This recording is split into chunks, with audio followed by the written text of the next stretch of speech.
Ladies and gentlemen, welcome back to the podcast of Werribee Baptist Church to the world. This is the Elaborators, where we sit down with some very, very important people and discuss things of great import to the whole world. We've been talking about great habits that help you in your spiritual journey. So, if you're a spiritual person, that's great. If you're not, don't worry about it. Listen in anyway. You might hear some great stuff. In the studio today, I have Mr. Simon. How you doing, mate? Hello, listen, that was a bit Frank Walker from National Tiles. Hello. What do we actually call you again? Producer Simon. I was trying to give you a title. That seems to be what's happening. Producer Simon is in the house, which is really lovely. I hope all our listeners and watchers are feeling well today. Yeah. Well, g'day to you if you're feeling bad. Hopefully this cheers you up. Mate, I don't know. Does the Elaborators podcast have any healing proproperties? I haven't got feedback on that yet. Can we claim that? If anyone wants to comment and let us know. If anyone finds our voices calming and soothing, and they're not actually listening for any information, they just want to hear the gentle rumble of Producer Simon's voice. Now I know. I've got to think of something soothing to say. I don't know. This is the Elaborators on a Friday night. Isn't that what it was? Love radio or something? Not that I Okay, we're going to end up in love songs and dedications very, very soon. Mate, how have you been, by the way? I haven't seen you on the pod for a couple of weeks. I'm doing well. I'm doing well. I'm going to, at the time of this in, what are we, March? I'm going to Europe in April. Yeah, Europe in April. So that's the excitement that's going on right now. That's exciting. Taking the whole family? The whole family and meeting many more family over there. So this is the reunion of the European side of the young clown. The UK side of the UK side. UK and Europe we're doing. Right. Yeah. So you've got cousins and family that live where? All around, but mostly south of London, south of England. Can you do the accent? Do you know how to fit in yet? Oh, I wouldn't dare. I was hoping to suck you in with that. I was excited that you might actually give it a crack.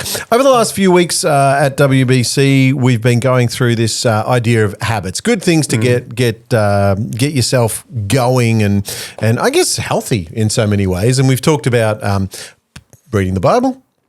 We've talked about going to church. Talked about a couple of things that you might expect churchy people to talk about. Yep. Has it impacted you in any way? Have you sort of grabbed anything new from it? Yeah, I mean, I went into the series, through the preparation to the series, knowing that the habit of Bible reading is a weak point for me. Okay. So that is something I am working on. And we've got some tools and resources that we've been telling everybody about, and I've been using those as well. Yeah. I'm trying to build that habit, so I really enjoyed that. Tell them they're listening to your soothing, healing voice right now. So tell them, what do they do to get the Bible habit going on? What do they do? Well, at Werribee Baptist Church, we do have a quiet time tool, a daily devotional that we have PDFs on our website, and we also have a app on the smartphones, and it is all in there. And it's got our Pastor Deanna works out, and Lachlan, I believe, during the rest of the year, will work out script references for each day.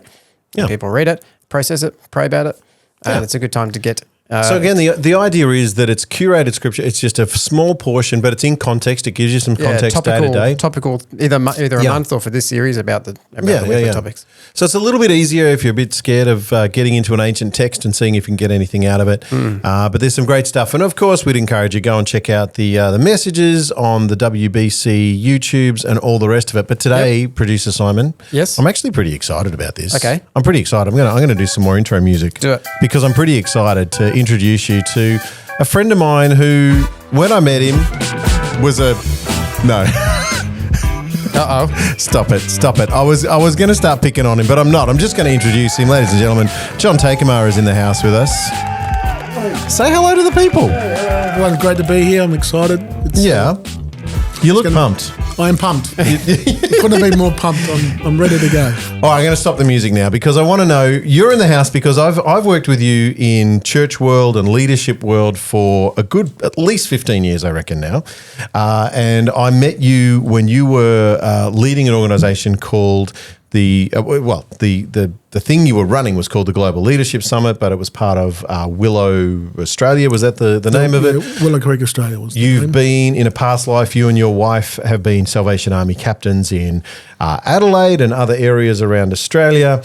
You've been involved in charitable work all over the place. And the reason I've got you in today, other than just putting you in the hot seat and putting you on the spot, is today we wanted to talk about the habit of one of the habits of finding your gift and using your gift to serve wherever you find yourself serving. So, off the top of your head, If I was to say to you, what's your giftiest gift, what would it be? My giftiest gift. Giftiest gift. That's High, that's fancy language. That's right fancy language. Giftiest gift. Your giftiest gift. Oh, I think my probably my top two would be pastoral care, leadership, and probably administration to some extent. But Yep. I'm more of a carer and I would like to think a leader. But I'd like to think you would too. I'd vote for that. a little bit. How many people would like to think that John's a leader? Just by way of applause. Oh, they're into it. Yeah, they're into it. They're into it. They're a passionate crowd, our audience. There's another guy out there, though, that was like, I've just got to fit that into every episode somehow. So, yeah, there's a bunch of gifty gifts there. How you grew up around church and faith and things like that. Tell us a bit about how it all began for you. Well, I grew up as what we call an OK, which in the Salvation Army terms is an officer's kid. So you were an OK, I was a PK. You were a PK. Yeah, what were you, Producer Simon? I was just K. Just K. He's the normal one in the room. Yep, just a kid. Yeah, there you go. Yep. So growing up in a Salvation Army home with my parents, Salvation Army officers, I obviously was very much caught up in the day-to-day, church stuff and the stuff that Salvos do, social justice, community development stuff. So it was stuff that was presented to you as what your parents did. It kind of just did it feel very natural for you to get into that? I mean, it was modeled to you essentially. Yeah, I think it's like when you grow up as a child in a household, that becomes the norm, doesn't it? That's the way we seem to function. And my parents were always heavily involved in the local Salvation Army Corps, as they call it. And back in the day, this was back in the 70s and 80s, there was a lot of church activities, Salvation Army activities, both in terms of church community, but also in terms of the outreach to the community, like emergency housing, drug and alcohol rehabilitation, emergency food relief, all those kind of things. So. Yeah, and what I love about that is I've seen that continue in your world. You're very passionate about helping people, and I would just put it plainly, at their lowest ebb. You're very, very good in that space. And when I look at these things around gifts, there's a little tool that some people listening and watching might be aware of called SHAPE, SHAPE. Does that stand for something, Justin? It certainly does, Simon. Thanks for asking, Producer Simon. Well, well, don't they all? Yeah, they do. Every word can be turned into an acrostic, right? No, but this one, I don't know how old this tool is. It's been around for a while, but SHAPE is, S is for spiritual gifts, H is for heart, A is for abilities, P is for personality, and E is for experiences. And all of those things impact and affect how you go about being you and being useful to the other people around you, which is essentially the idea of if you can sort of discover your shape and you can discover how you serve, essentially what you're asking is, how can I be useful to the other humans? Exactly. So for you, growing up in that space, was it something that you felt, was there any sense of, I've got to do it because that's what I'm supposed to do? When did it turn from mum and dad told you had to do it to this is just how I'm wired? Yeah, look, it's a good question. I think as a child, you grow up, it's normal. It wasn't until I was probably in my teens that I explored faith more from a personal point of view. It was all like, this is all my parents' faith. Now I have to grapple with it. And I did find faith early on in my life. So, and that sort of very quickly led to a sense of calling, a sense of purpose, a sense of wanting to make a difference in the world. So I was a humble carpenter initially, building kitchens. I knew you were like Jesus. Yeah. There you go. John the humble carpenter, Jesus the humble. I mean, there's parallels there. Yeah, You've got a beard like Jesus. I actually got myself into trouble at work because what I found myself doing, there was guys at work that were struggling with stuff, and I was the guy that they talked to. Yeah. And I was kind of getting into trouble because I wasn't delivering the speed of work that I was meant to be because I was too busy. I was too busy stopping for a chat. So I kind of worked out probably in the wrong industry here. I was going to say, has anything changed? No, not much. No, John was almost on time to the podcast recording today. It was exciting. And came in completely prepared. Sorry, no, we love you, man. I'm just here to pick on you. And no, you do that well. It's a gift. It's a gift. It's a gift. That's in my spiritual gifts. Australian sarcasm. Is that somewhere, Producer Simon? Can I claim that as a gifty gift? Sure, we'll just put an A on the end of SHAPE. Australian I always say shapier. if you're not stirring someone, Yeah. if I'm polite, it means I don't like you. Ooh, So I'm interesting. If I get really polite. So if John, Okay. who's like Jesus, is ever too formal with you, it's because he doesn't like you very much. if I'm taking the mickey out of you, Oh, there you go. you're There we're okay. mates. We're And mates. if he's outrageously rude and blunt, Oh, that's he love. loves you. That's just love. love. That's That's love. Right? Good to know. Noted. And that's how I got to know John. Now I'm going to wait until John starts talking rudely to me.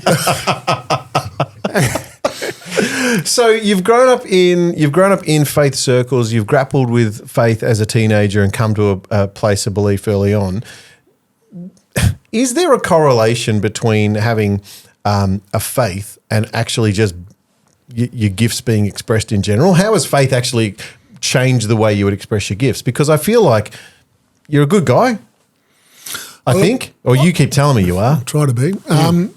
Look, I think it is a bit. I think it's a bit of a blurry line between natural abilities, natural talent, and the Bible obviously uses the term spiritual gifts. And I think it's a matter of that we're all wired up. We all have different abilities and talents and strengths and weaknesses. But I think when we're in tune with God, I think that kind of supercharges maybe that our connection with God and our purpose, our sense of mission enables us to, I suppose, to use that term, supercharges our abilities, our natural talents. Yeah, I like that. So understanding the God part of it just supercharges your natural abilities. The scriptures that we use when we're talking about our spiritual gifts come from Ephesians chapter 4 and Romans chapter 12. And Ephesians chapter 4 basically outlines how the body works, and Romans 12 it says Romans 12 is the all the body should work together, and I like the way the Message version puts it. It says, if you preach, just preach God's message and nothing else. If you help, just help. Don't take over. If you teach, stick to your teaching. Feels very Australian, this, doesn't it? If you give encouraging guidance, be careful that you don't get bossy. If you're put in charge, don't manipulate. If you're called to give aid to people in distress, keep your eyes open and be quick to respond. If you work with the disadvantaged, don't let yourself get irritated with them or depressed by them. Keep a smile on your face. Romans 12, verse 6 to 8 in the Message version. It's pretty powerful language, isn't it? And this is what Ephesians 4 says. It says that he, being God, handed out gifts above and below, filled heaven with his gifts. He filled earth with his gifts. He handed out gifts of apostle, prophet, evangelist, and pastor teacher to train Christ's followers in skilled servant work, working within Christ's body, the church. So that's the one that a lot of people talk to when they come into a faith community. They're trying to figure out, am I the apostle, the teacher, the preacher, am I these kind of things? You often talk to me about the difference between what people can see of church, being they can see the platform, they can see the preacher, they can see the musician, and how it actually works. So describe to me that part of you that goes, you'd like to expose people to other areas where they can express their gifts. Yeah, look, I think the traditional sort of model of church is a preacher and a choir. There seemed to And be you the got one- kicked out of the choir, I got kicked out. I was told that I had a lot of raw talent. And Yeah, the and operative it was word was raw. raw. I've heard the raw. We hear you raw often. Yeah. So some people, they get a high profile in the life of a church because they're on the stage, they're preaching, or they're singing, they're leading worship, they're seen. But there's a lot that goes on, not just in the church, but any organisation where there's quiet achievers behind the scenes. And, some of those people you might meet at the door, the greeters, ushers, that they probably have the next level of profile because they're seen. They're seen, yep. But then you've also got the administrators and you've got the pastoral carers, the ones that do the one-to-one interaction and that sort of stuff. It happens, but it doesn't necessarily get a profile on in a public gathering. Yeah. And so again, I would say anybody that's got the gifts, because, this would be an apologetic for myself because I'm a musician and a preacher. So my gifts occur on a platform in front of people. What I like to say to people is it's no more ego-driven than any other gift. It's just the gift I have, and that's where it happens. And so trying to expose people to this idea of where your gift used, where you're finding your gift is important, and knowing that your gift being used in the right space is important.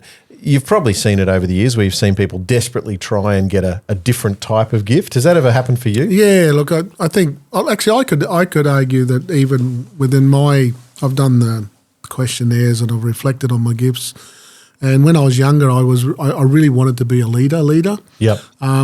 And over time, I've learned to realise that probably my stronger spiritual gift is pastoral care, and sometimes those two gifts clash. Yes, yeah. Because to be a leader, you sometimes have to be a little bit more hard-nosed, a little bit more intentional about the task, and a little bit less distracted by people's feelings. So my empathy can sometimes get in the way of my strategy or my decisiveness.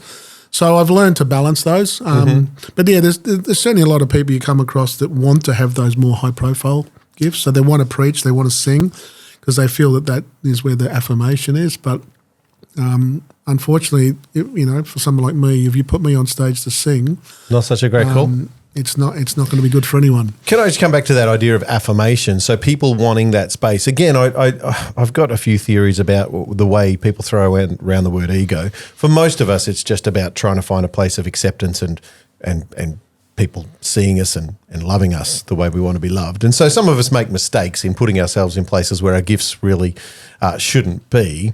But that idea of affirmation, when do you feel most affirmed in your leader / pastoral care, and there's a clash between those two, acknowledging that I liked what you said, your empathy gets in the way of your decisiveness, which is just the heart and the head argument, isn't it? But what do you do to balance that out? Is it, do you do it, do you just try and do it yourself, or do you get others around you? How do you balance it out? Look, I think it has to do with your spiritual journey, your connection with God. Ultimately, every human being seeks affirmation, we all want to feel like we're making a difference. We all want to feel like there's, our time is not wasted, our time is meaningful. And I don't know about you, but whenever I get a compliment for what I've done, as much as you don't do it for that, it's great. It's positive, I had a text recently from someone that just, thank you for your time. It was a helpful conversation. I go, that gave me a sense of, oh, look, my time is not being wasted. Sometimes you feel like you're not making headway, but when you get that affirmation. So it's perfectly human to want that affirmation. Absolutely. But ultimately, when you're in tune with God and you're in tune with yourself and you understand the different gifts and you understand the importance of each gift, then it's probably, you'll find that ultimately you'll be happier when you're working in your strengths and in your gifts rather than trying to be someone you're not, because that takes an awful lot of energy and can often lead to burnout or just disappointment because you're not getting the affirmation that you're looking for. Because frankly, you can't be good at something if you're not good at it. If you're not good at it, right? Yeah. I coach a children's an under-18s boys basketball team. And I see this kind of represented in just the 7 or 8 kids that are on that team, where they all want to be the highlight reel that they saw on the NBA. And in their minds, the shot they're taking is incredible and it looks beautiful in slow motion and it was an amazing play and it was the best pass. And as the coach, I'm often looking at him going, that was a stupid pass. That was a bad choice of shot. Did you not see the open guy in the key? That sort of thing. So as a coach, I sit back and I try to get through to the kids. And what I see is where there's a child who's not ready to hear, they'll just keep taking the same shot. They've got to hit a spot. And I'm thinking maybe it's another coach that'll work from another team, something like that. But I do think that if you're listening to this today and you think I still want to be that person, but doors are slamming, doors are shutting, then I would encourage people to find someone that can speak wisely and with authority into your life. You're often the last person in the room to realise, aren't you? Exactly. A really good way to get affirmation or confirmation of your gift is to actually ask other people in your life. Yeah. Because in your head you can be an expert at something, but other people in the room go, here he goes again.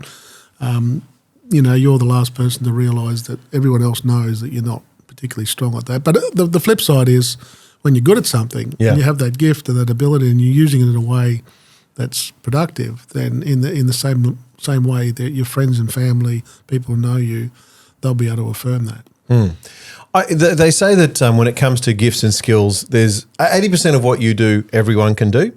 15% of what you do, only other skilled people can do. And then there's another 5% that only you can do.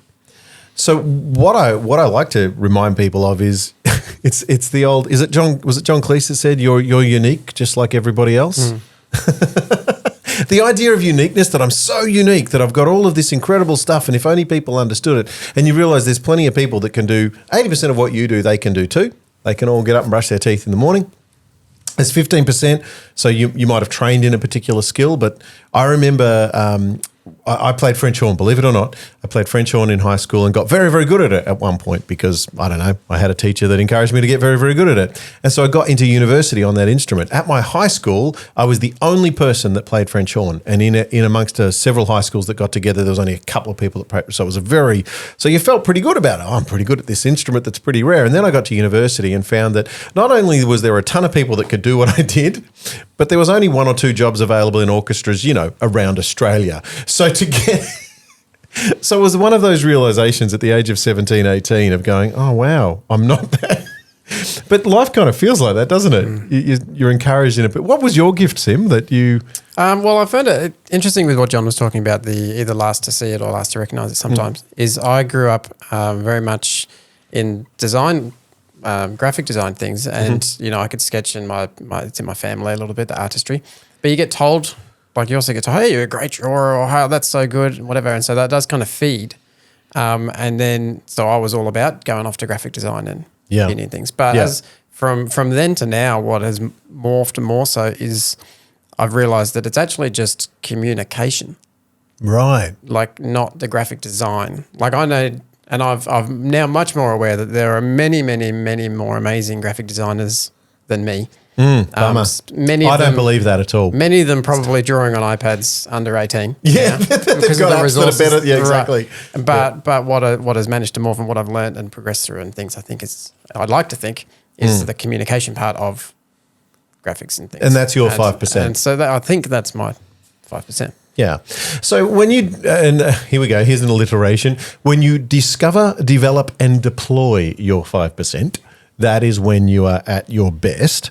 So, John, if you look back over, and again, we've probably pointed out that childhood is not the best time to decide what you're amazing at. Just try everything, have a go at everything. And, I try, as you guys do with your kids, you've tried to expose them to lots of opportunities and lots of things they can try. But if you don't have wise people around you, you will just keep trying to do 25 things instead of getting good at one. When you look back over the last, I don't even know how you measure it, but the last 25 years of ministry, what's the thing that you think that's when I was in my sweet spot? Or is it right now?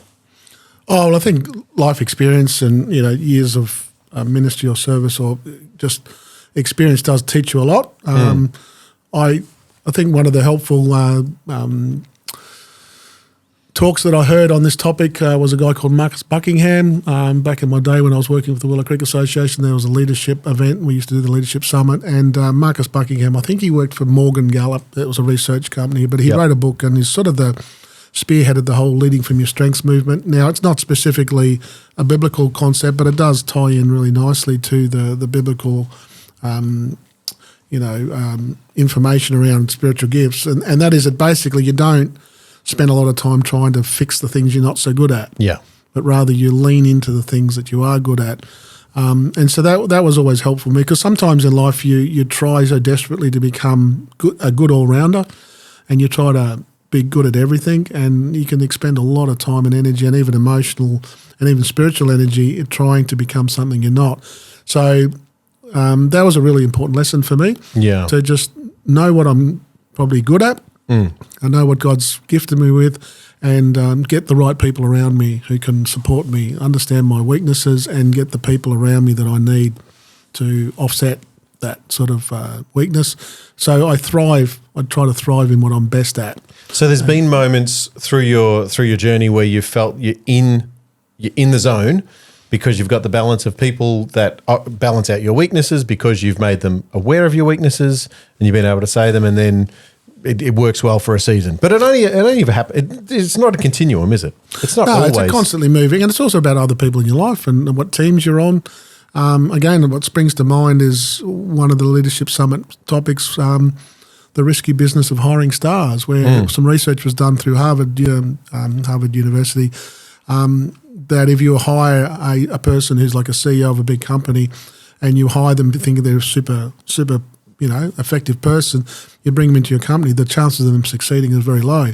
Unless you can bring their entire team with them. So yes. most people are strong because of the balance between their gifts and the gifts of the people around them. And so in the life of a church... Say that again. Most people are strong because of the balance of... the gifts of the people around them. Right. Yeah, the team. So you are not strong by yourself. Yeah. That's the point.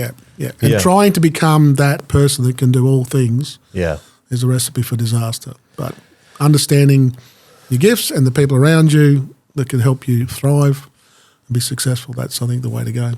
One of the things you can do is online, there's a thing called Shape Test, and if you go to we'll put this in the notes, but freeshapetest.com. What do you had a crack at it, didn't you, producer Simon? I did in my preparation before the show, 5 minutes before the show. 5 minutes before the show, of course. Hold on, let me get my notes. I did do the test. And you did the test? What'd you come up with? That gives you kind of your top three.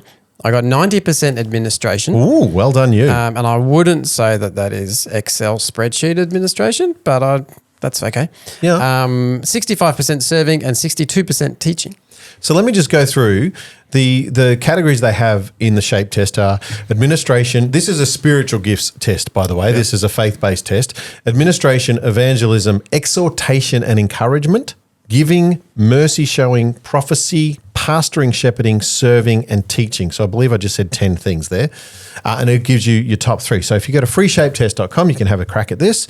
So John, I'm assuming that mercy giving would be high on yours.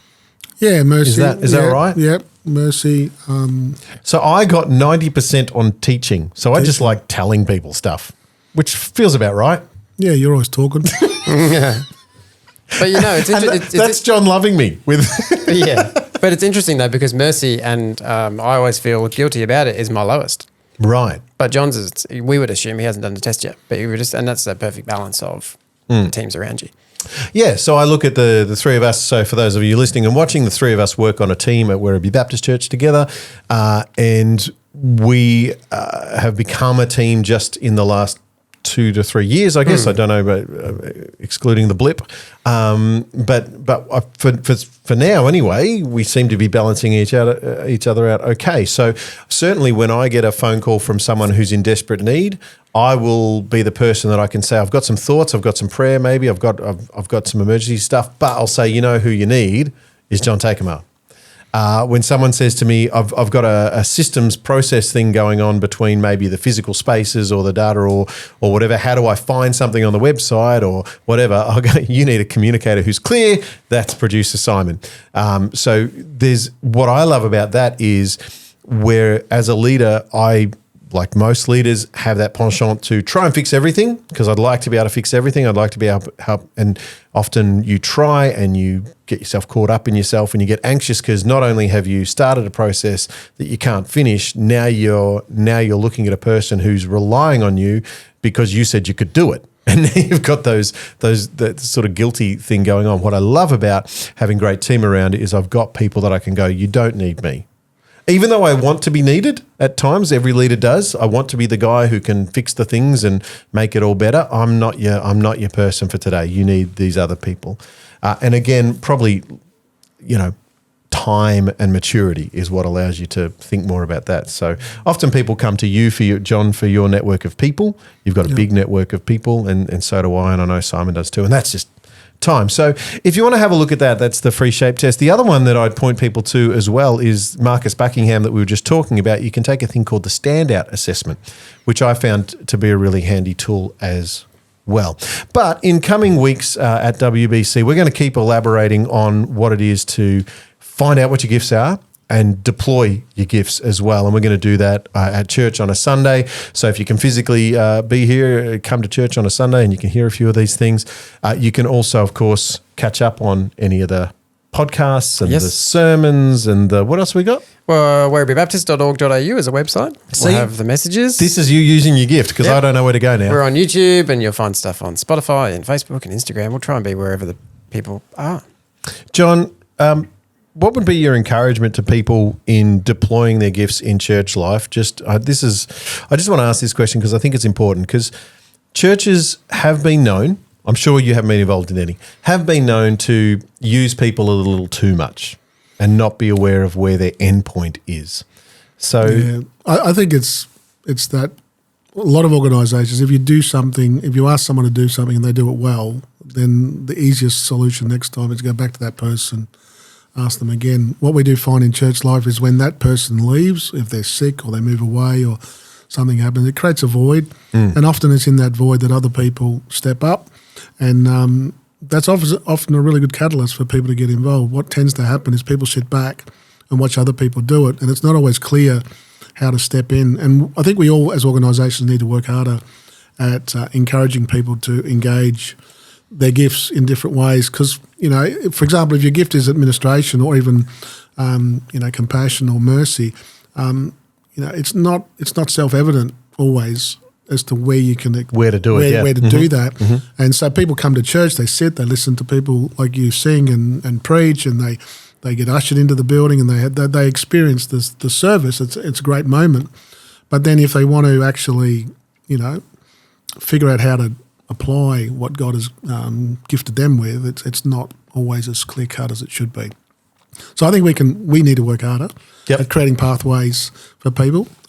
But you can start by becoming self-aware. I mean, we talked about it earlier. Talk to your family and friends. Do the shape or do some questionnaires. Try to get your own personal awareness to the level where you can actually, talk to someone and say, I think this is my gift and I'd like to serve. I'd like to make a difference in the world. I'd like God to use me in this space. And then it's about just knocking on some doors, I suppose, and talking to some people. And my personal take is when you've got that self-awareness and you're talking to people and you're trusting people, when you get it right, it's a bucket filler. If it's a bucket drainer all the time, something's going on. Yeah. Well, if you're doing what you love, you'll get energised. Oh, I just love hanging around you, mate. Always energised. That's enough of that. It's going to get soppy in here. Let's get out while we still can. Get out while we still can. John Taekema, thank you for being part of the Elaborators today. You've done very well. Thank you. For someone who was completely unprepared and had no idea what was happening, as per usual. Was our rowdy audience giving him an applause? Where's the rowdy audience? Yeah, bring it on. I almost hit the trombone guy again. You've been listening to The Elaborators, part of the WBC network of thingamajigs that we do. I hope you've enjoyed it today. Share it with your friends. Tell us what you think. And we'll catch you next time on The Elaborators. See you later. See you later. Woo! Dance break.